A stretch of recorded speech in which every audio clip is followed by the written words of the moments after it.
Hello दोस्तों, नमस्कार, प्रणाम। मैं देवेंद्र पटेल, आपका दोस्त अपना इंडिया से।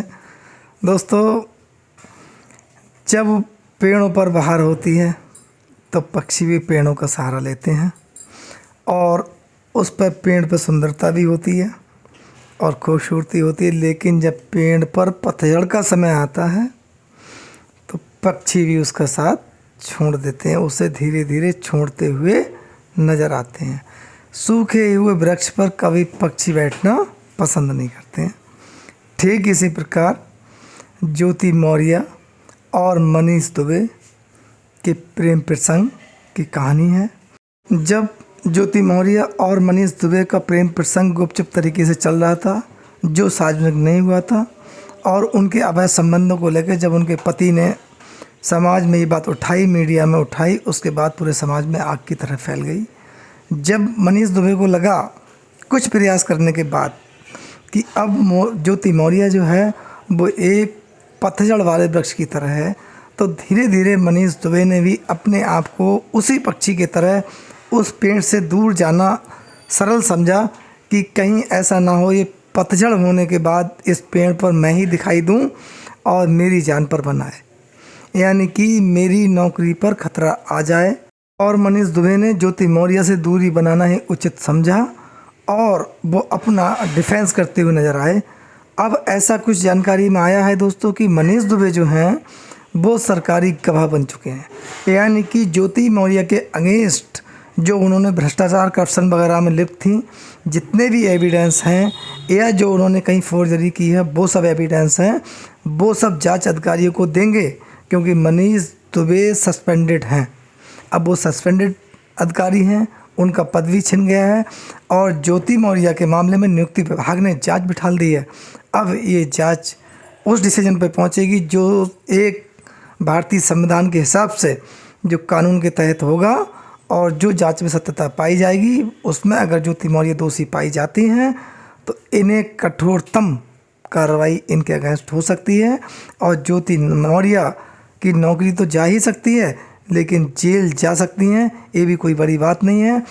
और मनीष दुबे अपने आप को इसमें बचाने का प्रयास कर रहे हैं, लेकिन ऐसा नहीं है कि जो ज्योति मौर्य जितने कृत्य करती थी, जो भी घटनाएं घटित की उन्होंने जितने कृत्य किए, चाहे वो पारिवारिक कृत्य हों, चाहे सामाजिक कृत्य हों, चाहे भ्रष्टाचारी के मामले हों जिसमें भ्रष्टाचार में लिप्त थी, इन मैटर में सभी में मनीष दुबे की बराबर की हिस्सेदारी है। क्योंकि मनीष दुबे को पूरी जानकारी होती थी कि अब ज्योति मौर्य क्या करेंगी। ज्योति मौर्य जितनी भी गाइडलाइंस लेती थी वो मनीष दुबे से ही लेती थी और उनसे पूछ कर सारे कदम उठाती थी।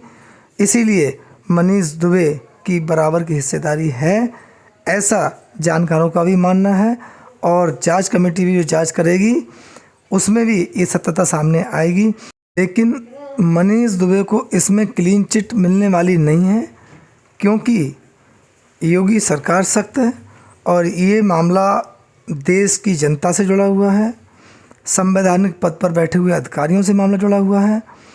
ऐसे पदों पर बैठने वाले अधिकारी अगर भ्रष्टाचारी हैं तब इनके खिलाफ कठोरतम कार्रवाई होगी और समाज में ये मैसेज जाएगा। योगी सरकार भी ये चाहेगी, उत्तर प्रदेश सरकार ये ज़रूर चाहेगी कि समाज में ये मैसेज जाए कि अगर संवैधानिक पद पर बैठे हुए अधिकारी कोई भी गलत कार्य में लिप्त पाए गए या भ्रष्टाचार में लिप्त पाए गए, तब उनके खिलाफ सरकार क्या कदम उठा सकती है, एक नज़ीर भी पेश होगी। इसीलिए मैं आपसे पुनः कह रहा हूँ कि इसमें इनके अगेंस्ट कठोरतम कार्रवाई होने वाली है। और आलोक मौर्य ने जो एविडेंस दिए हैं अपने शिकायती प्रार्थना पत्र में, उन्हीं एविडेंस के आधार पर नियुक्ति विभाग ने जांच बिठाई है। जब एविडेंस पर्याप्त होते हैं तब नियुक्ति विभाग ऐसे मैटर में जांच करता है नियुक्ति विभाग, वरना छोटे मोटे मैटर में कोई इतना बड़ा कदम नहीं उठाता। दोस्तों, इसीलिए मैंने आपसे प्रारंभ में कहा था कि सूखे हुए पेड़ पर पक्षी बैठना पसंद नहीं करते और जब पेड़ पर पतझड़ स्टार्ट हो जाता तो पक्षी वहाँ से किनारा कर लेते हैं। मनीष दुबे ने वो ज्योति मौर्य को धोखा देते हुए प्रयास किया है और अपनी चाल चली है जिसमें वो सफल होने का प्रयास कर रहे हैं। ज्योति मौर्य के प्रेम प्रसंग को उन्होंने दरकिनार कर दिया है, क्योंकि उनके खिलाफ और भी महिलाओं ने यौन शोषण के आरोप लगाए हैं, तो वो एक इस मैटर में प्रोफेशनल व्यक्ति महसूस हो रहे हैं।